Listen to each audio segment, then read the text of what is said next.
The danger of a single story. Times change, times evolve. Stories change, and history changes as well.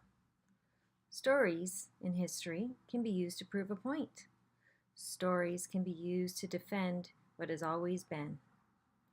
The theoretical framework of my dissertation is the critical race theory.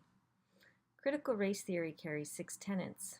One of them is the power of storytelling. This tenet talks about the majoritarian stories. These are the stories that support prejudice and work to uphold white privilege and the status quo of power.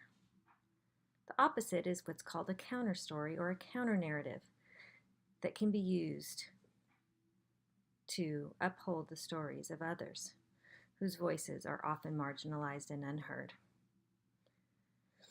Here is the story of my most recent experience with storytelling and the power of a single story or the use of stories to uphold power and authority over others. The name of my school district is Dixie. This is a name that has been here since 1864. There are 2 stories that are told as to where the names came from. These 2 stories have become the center of a debate as there are members of our community and members from outside of our community who want to change the name. One story is that the district was originally named Dixie, and that this name at the time had and continues today to have ties to the Confederacy, representing a serious time of oppression in our nation's history. The name Dixie is insulting and racist and should be changed, this group argues.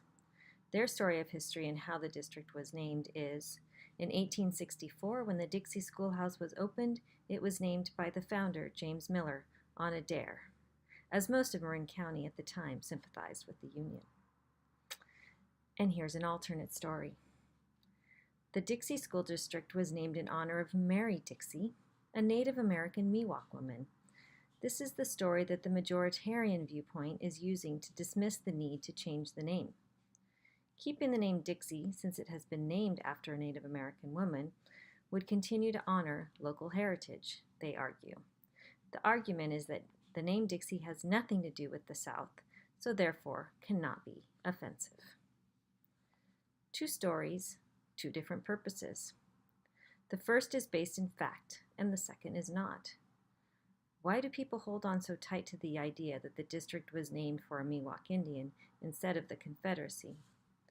This is a single story that is used in a majoritarian way by white residents of power to cover up racism, given into the need for white people not to feel guilty about the past. For admitting that the word Dixie has to do with the South, we are admitting that we allowed our district to carry this name with pride for 150 years. The white fragility of this group who does not want to change the name is profound and powerful. The name change debate continues and is delayed at every turn. So how much weight can one story hold over another? As the school board's business has turned over almost completely to the name change debate, the storytelling is being used to delay decisions since the history is so debatable. The single story of Mary Dixie holds power and props up white privilege.